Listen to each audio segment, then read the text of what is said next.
చాలామంది ఇప్పుడు blouse back పార్ట్‌లోని readymade ఇలా వర్క్ వచ్చేవి ఉంటాయి కదండీ! ఇలాంటి ప్యాచ్ వర్క్‌నే ఎక్కువ మంది ఇష్టపడుతూ ఉన్నారు. ఇప్పుడు మగ్గం వర్క్ అంటే చాలా ఎక్కువ కాస్ట్ అయిపోయింది. అదే ఇదనుకోండి మనకి 350, 250 ఆ రేంజ్ నుంచే కాస్ట్ అయితే ఉంది. చూడడానికి కూడా చాలా బావుంది. అయితే ఇది ఏ విధంగా మనం బ్యాక్ పార్ట్‌లో అటాచ్ చేసుకోవాలని చాలా మందికి కన్‌ఫ్యూజ్ అయిపోతూ ఉంటారు. సో, ఫుల్ వీడియో మన ఛానెల్‌లో ఉంది. ఒక్కసారి చెక్ చేయండి. ఫస్ట్ మనకు ప్యాచ్ వర్క్ ఎప్పుడైనా సరే ఈ విధంగా వస్తుంది. వచ్చిన దాన్ని చూసారు కదా! ఈ విధంగా ఒక పావించ్ లేదా హాఫ్ ఇంచ్ మార్జిన్ తోటి ఇలా కట్ చేసుకోవాలి.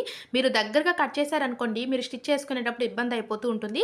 అలాగే స్టిచ్ చేసుకునేటప్పుడు కూడా చాలా అంటే చాలా జాగ్రత్తగా స్టిచ్ వేసుకోవాలి. ఎందుకంటే, ఆ చుట్టూ కూడా స్టోన్సే ఉంటాయి కాబట్టి, కుందన్స్ కింద మనకి నీడిల్ పడిందనుకోండి, నీడిల్ ఇరిగిపోయే ఛాన్స్ ఉంటుంది కాబట్టి, ఈ విధంగా ఒక హాఫ్ ఇంచ్ లేదా పావించ్‌తో ఫస్టు ఇలా ఖర్చు పెంచుకొని కట్ చేసుకున్న తర్వాత స్టిచ్ చేసుకుంటే, మనకి స్టిచ్చింగ్‌కి కొంచెం ఈజీగా ఉంటుంది.